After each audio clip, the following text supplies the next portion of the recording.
perspective that says these are responses that are conditioned by circumstances that may not have been created by Donald Trump, but he has the capacity to make the best use of them. For instance, to redefine what making America great again will entail. And that redefinition also has as context. First is, international relations is a very conservative issue. And what you do is to insist that the domestic politics will be different and separate from the international politics, even though you say that your foreign policy posture will be a reflection of your domestic politics. Now, so many of the things that we use as tools of analysis at the state level, this level of the nation state, we leave them at that level and don't take them beyond to the international arena. For instance, when we talk about democracy and authoritarianism and accountability and transparency and governance and so on, we take these words as state level variables. And we often forget that those extensions into the international arena happen as a matter of almost logical extension, because the things that happen domestically would find some resonance in foreign policy postures. So, for instance, students of international relations must now begin to think about applying authoritarianism beyond this nation-state level to the international arena. Now, for a long time, you will hear things like hegemony, hegemons, unilateralism, and so on and so on. But we must now begin to see that bullying in itself, has an autocratic streak that we must begin to rethink within the ambit of authoritarianism and the kinds of tendencies that some of our leaders have beginning to show. Now, accountability is something that we also need to rethink, for the simple reason that all heads of state today find themselves in very difficult situations where you are dealing with one man who's wielding so much power, and he doesn't care that you are accountable to your people. Now, he calls you to account and deals with you on that basis, without any extension of the democratic, imperative of accountability. So, Donald Trump challenges all of us to rethink what we have always assumed or imagined or taken for granted. So, in other words, this is just the beginning. We don't know how it's going to end. But let me focus now on Donald Trump as the second column in the United States. Now, it is said that Donald Trump is a very unconventional person. Now, once he owned an estate and he bought it and like you guys who were living there. So he thought of his scheme. He went to the guys and said, guys, I'm going to offer you money so that you guys can leave the place and go and get other places where you will stay. And they were very happy. He was not president, of course, but he was top businessman.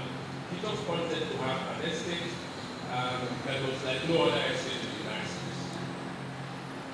So when the guys refused to leave, he got the homeless people and looked into the apartments that were vacant and loaded all of them inside the place. And pushed, and the people were saying, no, what is it? We're invaded and so on. Many of them started on their own. And then he called them back and said, look, this is what I'm going to tell you. We need the better estate. And the guys agreed. And he had this way. Another time, he wanted a new look estate. And he was saying to the guys, I think you should upgrade and what did you call it? He said, infrastructural not renewal. So we should renew. And the guys were hesitant, they were resisting what he was saying. We said, no problem. By the time they woke up, they found that all the houses had been painted white and blue. And they were grateful to him because yes and no. He has said, we live in a global order that we all like to say is a rules-based system. Is that right? Our international relations, our global ties, our bilaterals, our multilaterals, all of these things are governed by the rule of law. So there are rules to be followed. But then he says, who's going to enforce the rules? That's always been the problem. Who enforces the rules?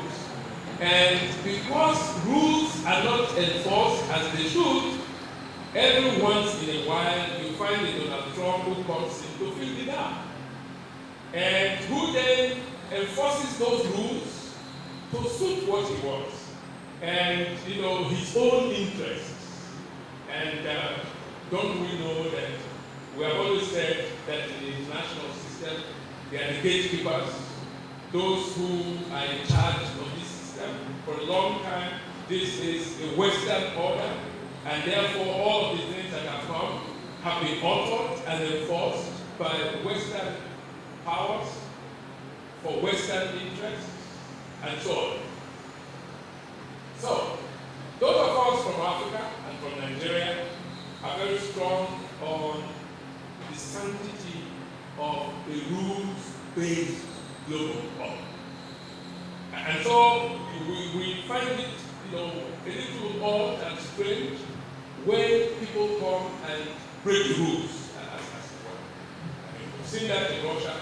And I think I'll come to you that Donald Trump, it is not so very angry that Russia, invaded Ukraine. Yeah, because he will do the same thing. If a country near him misbehaves in a manner that suggests he has become a security threat, he will take action. But he also is very diplomatic and he's careful. But what should Africa be concerned with at this point? What should we be looking at? Donald Trump, in his first coming, had shared prosperity and partnership with Africa as a policy target. And so he had called Africa together to say, we're going to have new collaborations. We are going to have new partnerships that will be win-win. But at that time, the object of his African collaboration was to reduce and restrict the inroads of China and Russia. And he made that very clear. So in his first coming, his greatest interest in Africa was to say we'll stop China and Russia from anything they would say. And he had all kinds of deals that would lead him into doing those kinds of things. So he would give aid. At the point he had thought of reducing aid by 30%. But later he considered that and said, well, you put your money where your mouth is. We can help these people. China is coming on very strong. We need to increase investment in Africa, but we need to trade more also. So we facilitate trade. We had deals with Kenya for beyond the AGOA arrangement. We had, those preferences and privileges that countries like Kenya enjoy. And that was fine because he was able to work deals that would say, well, America is your friend. And, especially when we have had the devastations of COVID-19, we can come in and support you and get you to see that we are closer to you than China and Russia are. Now, the world then had Biden as President of the United States of America. In 2022, we had a summit with 49 African heads of state. And he said, we are interested in increased trade. We want to secure your land. We're interested in stability. We would strengthen the African command in Stuttgart. We would increase trade. We would increase our aid to you. America will invest more by way of direct investment. And we expect that the private sector in Africa, especially, should begin to wake up and partner with the private sector in the United States. Now, but most of all, we want to keep the world safe for democracy. And he was beginning to worry about the democratic reversals in Africa and how those things would be dealt with. Now, this was Big Brother America, okay? On that line, which was very good. Now, the world has moved on. There are several challenges that have become, of greater concern than they ever were.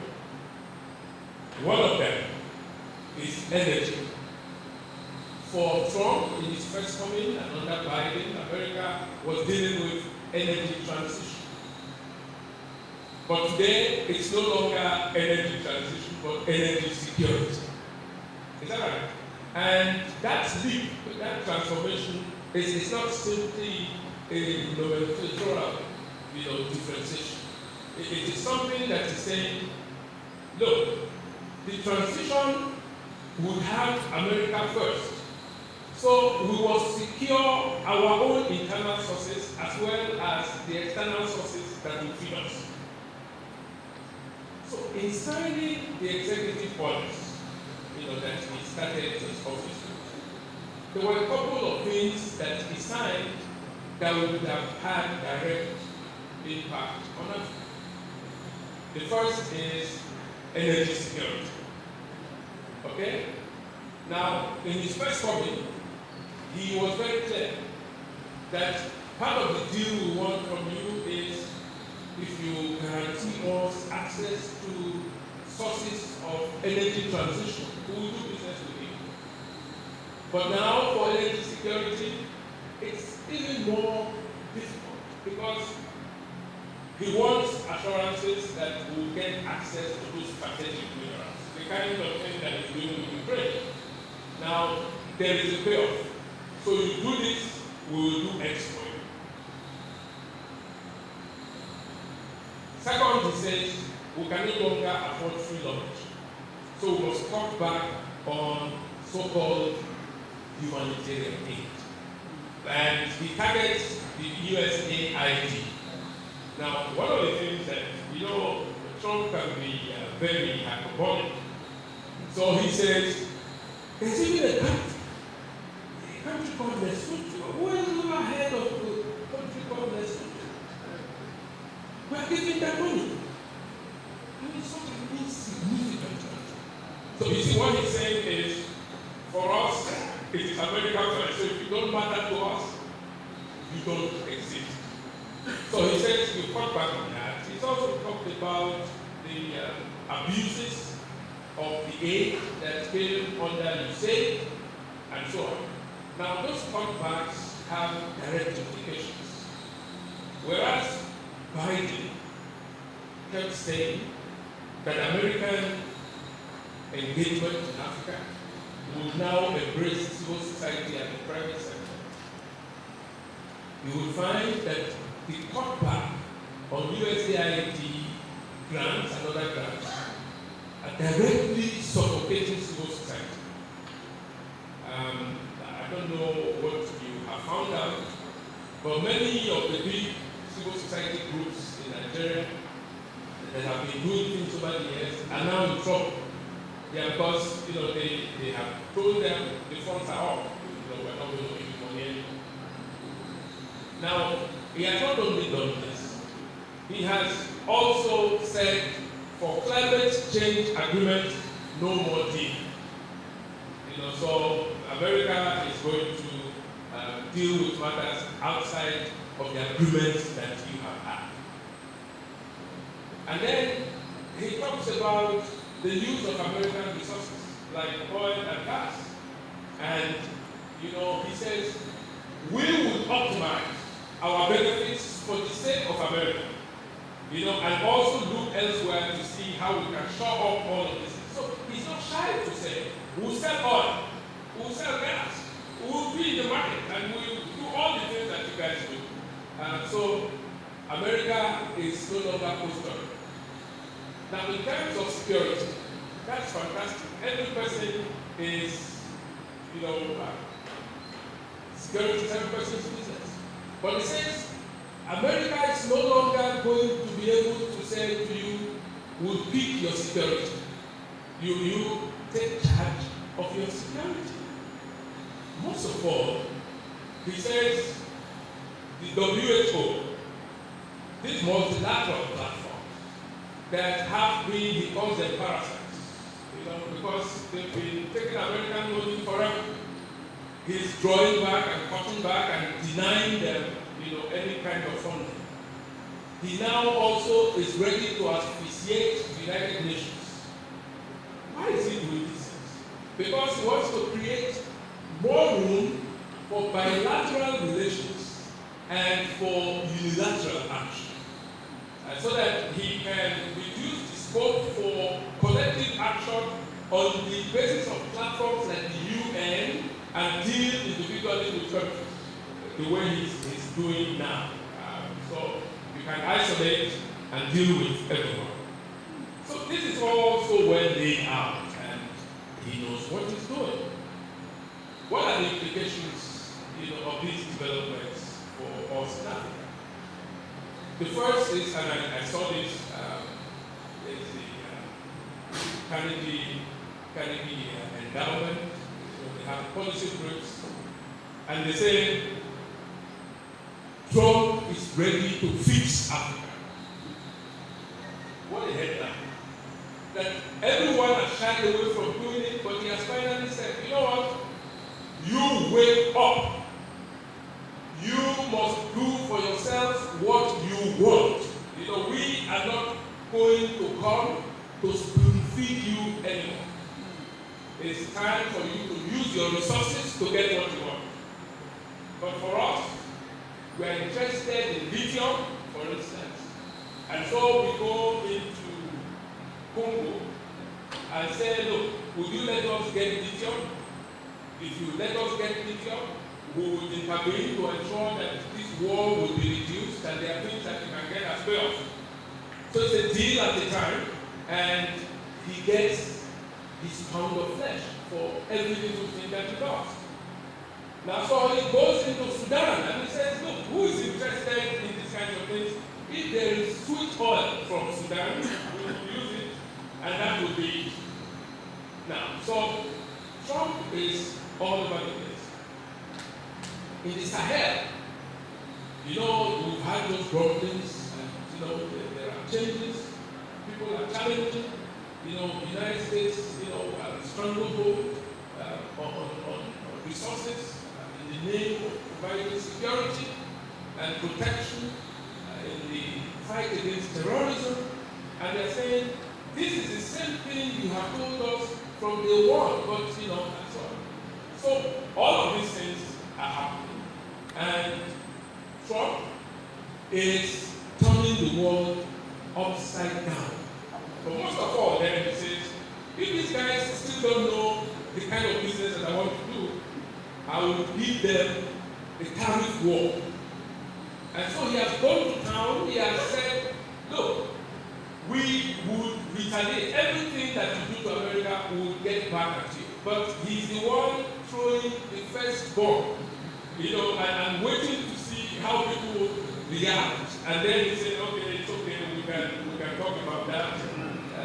We'll get the 90-day moratorium, and then, we can negotiate and so on. Now, a country like Lesotho, why he has singled out Lesotho? He has clamped on them 50% tariffs. And, somebody said at one of those forums, but why is he doing that? Lesotho specializes, amongst other things, in producing jeans textiles for America. Can you believe it? Lesotho, sends its jeans to the United States. And they're saying, can Lesotho really compete in the jeans market? Let Lesotho send its jeans to Nigeria and Kenya and Djibouti and those places in the name of the African Continental Free Trade Agreement. Now, does Trump really worry about Africa? Does Africa feature prominently in his agenda, his policy agenda? In his first comment, yes, Africa was there because Africa was crucial to his idea of a new world order that would have America at the very top, and America would be way ahead and above of China and Russia. Now today, he knows that the African component, of that game plan is not as it appeared, that first comment. And so the opportunity now exists for Africans to bargain a new agenda for the Trump years. There's an opportunity that is available now. How will Africa do it? When Biden was meeting African heads of state in 2022, he adopted Agenda 2063, which is the AU document, to say this is where you want to be by 2063. We'll support you to do it. Now today, the AU has become even more relevant in the scheme of things. It's been admitted in G20. Now there are things that are going on. But it does appear that one of the triangular lenses for dealing with Africa is the BRICS Plus. And the BRICS Plus, that appears now to be like an opposition front, a fragmented front to the United States. It is the BRICS Plus that is talking about alternative forms of aid. It's the BRICS Plus that is talking about the development plans for the Global South. It's the BRICS Plus that is talking about de-dollarization. And these things, have invoked all kinds of responses. Now, you will see that in the bilateral isolations, that Trump has embarked upon. He singles out South Africa. And then he says to South Africa, you have been doing wrong things. You have been oppressing your former oppressors who are white. This is reverse oppression. And we will deal with you. America will not tolerate it. Now, he goes on, he wants to suffocate South Africa. He even says, with your G20 presidency, we will not come to the summit. Now, why is he doing that? He's targeting South Africa because in their reckoning, this is one that can raise tables in Africa. So, if he identifies another possible point in Africa, he will go after that country and will deal with it. Now, I was somewhere where the fear of Trump led contributors to a discussion to say that we think that Nigeria should lie low at this time. That Nigeria should not, we are very forward people, that we should not be forward on anything, so that we don't draw undue attention. The kind of attention that South Africa has drawn to itself. What has South Africa done wrong? The first is Elon Musk. Many people don't know that Elon Musk is South African. Many people don't know that Elon Musk is fighting the uncompleted, retaliatory war, that the Afrikaners and the white establishment in South Africa, continue to wage. Now, land restitution is critical to South Africa's existence and future. There's no way they can run away from that. Ethiopia had crises across so many years because it didn't reform its land, policies. So South Africa today is being pushed, in a manner that suggests that Donald Trump, would hit South Africa very hard. But the likelihood is, because South Africa has very strategic approaches to these kinds of dealings, international dealings. And South Africa, you may know, is a highly internationalized country. It has Indians, has Greek, has Chinese, has Malaysians, has all of them, and Germans, and Dutch, and all. They have back-end diplomatic channels that can be used to resolve some of these matters. So, before long, and Trump is the master of that. Just yesterday, he said to the Chinese, there's no problem, I slapped 145%, I will reduce it to 30%. Now you reciprocate and let's see what you are going to do. So for him, we are back to game theory. Where you're dealing as rational people. Everyone wants to win a game. There are rules of the game, but you have your own strategies that you deploy. Actually, Daniel. Prisoner's Daniel, of course. He's my teacher. Now, Prisoner's Daniel. Just a little word of it. When you want to do rational analysis, you would always look for concrete situations that can explain what you're doing. Now, so here is the situation. There are two prisoners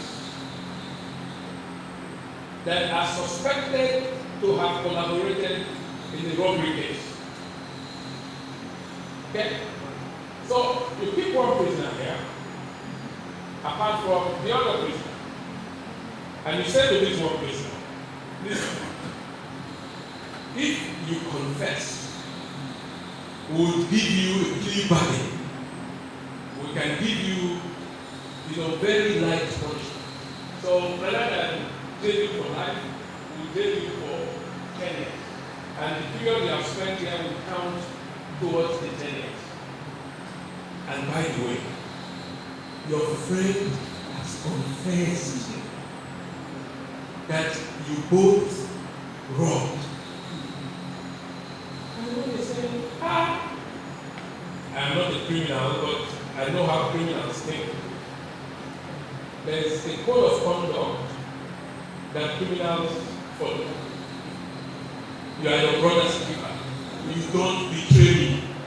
So this one, he said, you would have experienced the means. Is that possible? That's the origin of the prisoner's dilemma. Because they are both now not sure what has been said. But somewhere in between, you are able to arrive at something that tells you what you want to get. So prisoner's dilemma as a complement of this theory. Now, so for us in Africa, there are new opportunities. The risks are there because it's a bully tactics. So you almost can tell what's coming. But it also offers opportunities. First, that you can be on your own. Use your resources the way you want to use your resources. Second, these resources, they've been cheating you, they've been exploiting these things. We can't do worse than that. So you will get a deal and you say, look, give us X lithium. And they can say, this is what we want in return. That's a deal. So they get Ukraine and say, we're after your strategic minerals. We want to have guaranteed access to those strategic minerals. And that brings you to the technical talk. Now, so if you say you've been terrorized forever, we can help you. But this is what we want from you. That's very direct and straightforward. You can bargain and deal with that. Now, a few months ago, in Congo DRC, there were protests say down with America. No, but they have gone in there, they have gotten good deals, and the protests are dying down. Because people are saying, the leaders are saying, what is in it for us is what is guaranteed. So, by this morning, South African white refugees have been admitted into the United States. And that is going to create something else in South Africa, which, by the way, is now witnessing a resurgence of ultra-white, especially ultra-Afrikaner nationalism. Yeah, because suddenly, Trump has wisened them up to the realization that we don't get jobs anymore. In fact, the other day on SABC, South African Broadcasting Corporation, they have reduced drastically the Afrikaner content of public broadcasting. Why? Because they say we don't have the funds, for that. And the Afrikaners are saying, but you haven't reduced the content for Zulu or Xhosa or Swana or whatever. Now, why are you targeting? So these are, early days yet, what might still happen in South Africa. Now, maybe South Africa itself, might get into some kind of implosion in the coming days. But these are the early days now. So there is room for bargaining. Nigeria has advantages that may not easily occur to us. Donald Trump knows Nigeria and Nigerians, including the husband, the Lebanese Nigerian husband of his daughter. Now, Donald Trump also has had deals, with several Nigerians, including my friend Magnus Onyibe. So you will see Magnus every time he writes as a guest columnist, he's always pro-Trump. Now, he tells me that he knows Trump and he knows how Trump thinks, but that he's assuring me that Trump has good plans for Nigeria. I don't know about that, but this is coming from one person that I know. The point in all this is that Nigeria has very great advantages in America that acknowledges the human resource excellence of Nigeria. That is beyond it. And once we have those Nigerians in strategic places, thanks to Biden for finally lifting many of them up, and there are very important Nigerians in the Republican Party, unknown to many people. Now, all of those things would matter, when we are dealing with Nigeria. And I think, that this is the time to begin to go back. Maybe thank Trump along with Farragut for resetting our thinking, but getting us to begin to think the way we never thought before. Now, I have recently completed the manuscript on state fragility, and fragile states are a problem to global governance. They have become a big burden, on global prosperity. And all we always knew was, come and save us. Come and salvage us. This is a global threat and it affects all of us. So who's going to pay for it? Humanitarian aid. And so he said, you know what? If you are fragile, better die. If you are fragile, better die. It is time you get to your senses and say, we will deal with this on our own. And for the UN, he has said, even for your peacekeeping operations, it is time to review. We are not going to save any country that has set itself on the path of destruction.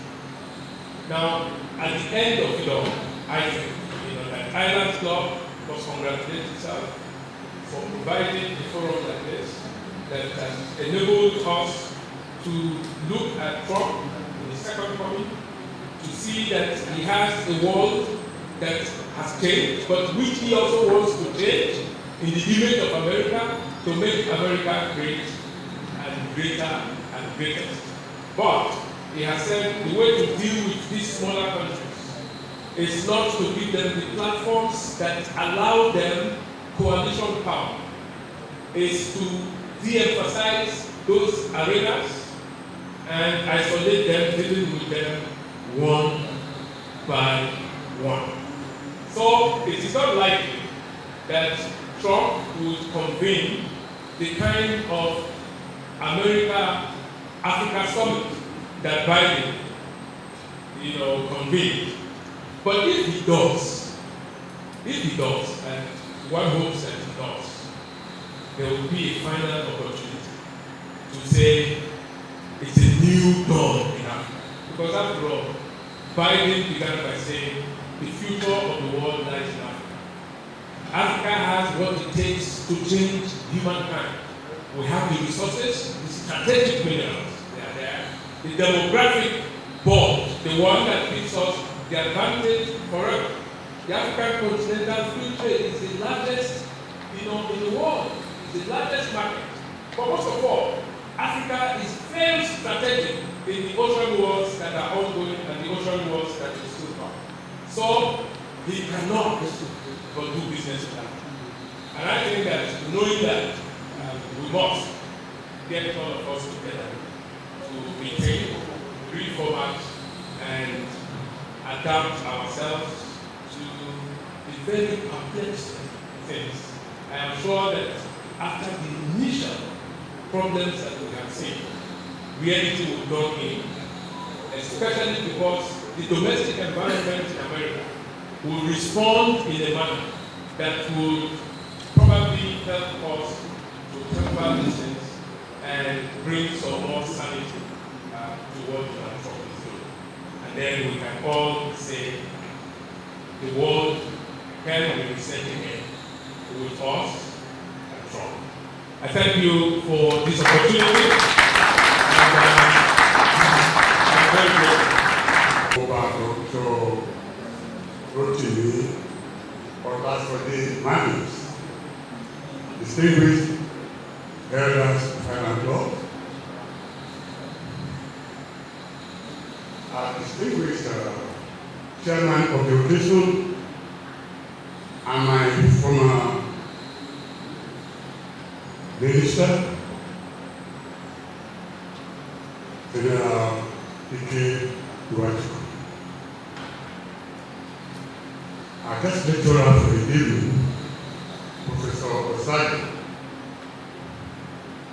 Ladies and gentlemen, I believe we now have a better knowledge of who we are dealing with in Mr. Trump.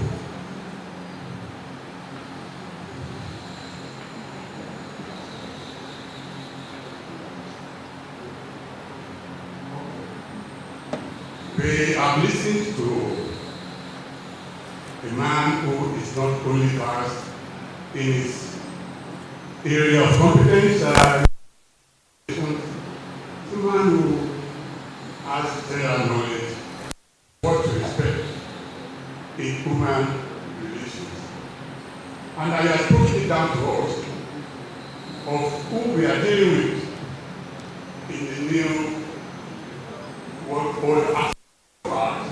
Is telling us that the new world order is here and that somebody is actually provoking it intentionally.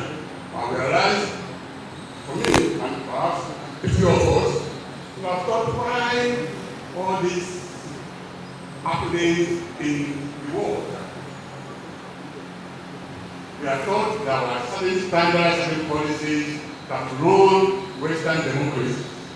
And we are witnesses to what is happening now. Many that we think are rather antithesis of the same Western democracies that we used to know. Now we know that the man that we are taking for granted, we are taking as perhaps not very sure of what he was doing. It's rather a very, very intentional world leader. So we know much better. And I believe, like myself, I'm taking away so much from the lecture given tonight. I believe also that for us, everyone here, there is something that has added more to the knowledge that we before this evening.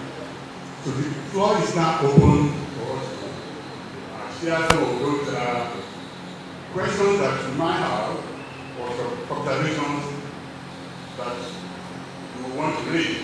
I will listen to this erudite with all the knowledge this evening. So I'm going to call upon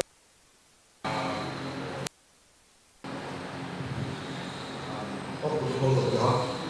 My name is Dara Sojiri. I'm a Dara accountant. Prof, thank you very much. I'm a student of Professor Biscon Tv, 2021. So that will give you my background. So my interest in job actually is, I will be talking about 3 points. The first one is energy policy. How to affect Nigeria. The energy policy of Trump now is to open up all the business, to explore all the oil. He's competing, he's drilling, he's marketing, he's pushing.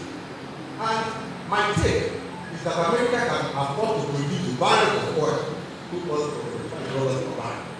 Nigeria cannot produce under $70. So, at the peak of American oil production, Nigeria cannot compete.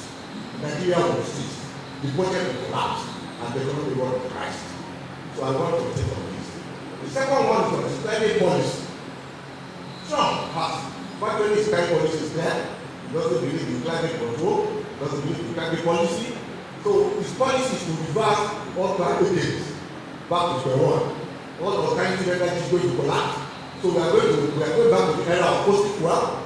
And do you see that depleting the ozone layer and endangering the human population? The third one is this policy of America withdrawing from all global organization. How will it affect the dollar? And do you see a rise of China in the future? Thank you. Thank you for because we've not just had one lecture, but we had 2 lectures. The first one by the former Minister of Foreign Affairs. And I want to begin in a rather unconventional way by commenting first on what you said. Because when I listened to you, I had flashes of what one of the colleagues once told me. Nathan Shangaria, foreign minister of a good friend, told me that you were the best foreign minister in the nation at the time. I know I mentioned this to you, but when I listened to you and I saw what I did put in the work question, and I went back to what they had to in the mid-80s, I think. Now we'll go to today's lecture. You know, one of the problems I have is that for far into obscurity, there's always in these countries between the particular and the general, and international. And Islam, but even so-called religions have this level of commonwealth. We are one brother or sister. And when you look, all these it boils down to a moral question. Are we our brothers keepers or we are not? It becomes foreign policy, it becomes domestic policy. And the ideological divide are not those times. But my take is this. Contradictions. I believe in the theory of contradictions. I look at contradictions. I unite from this. We've seen Trump before. This is not the first time we have seen Trump. Either in American history or the world history. This is not the first time that we find a president who is an exhibitionist who wants to withdraw America from the world. But that never happens. Because there is this other aspect that we are all one brothers and sisters. And what happens to you can happen to me, and we have that human solidarity. That has been the whole point. And I don't see a drop of rooting that moral element of which national communities and which parental communities can. Of course, there will be problems and so on and so forth. Now, I find it interesting, as we discussed, that we are referring to this foreign, this African policy. You see? And that is no point. What type of foreign policy? Who's foreign policy? And there is a bureaucracy that drives foreign policy. And there are various aspects. So the foreign policy is not just that it's homogeneous. There are people now under Trump, they are competing. There are those who are refusing to do what he's asking to be done. There are others who are starting. So it is one type of foreign policy. You know, it's only there for 4 years. And the foreign policy has had a life going back into the African policy. That is still there. That is still there. And there are those who implement policy who don't believe in what he says. He can, of course, abuse them. Now, the last thing I want to talk about is that it seems to me that we are not learning the right lesson from the Trump administration. We are not learning from it. And we are not learning because we are looking at the person. We are looking at the system. And the system, the way we are today in Nigeria, the difference is that those guys are very big for Africa. And it affects our capacity in our domestic police and in our external police as well. So, as that is the point I just want to get, the lesson we should learn is knows its limits. And is trying to work. It's one of those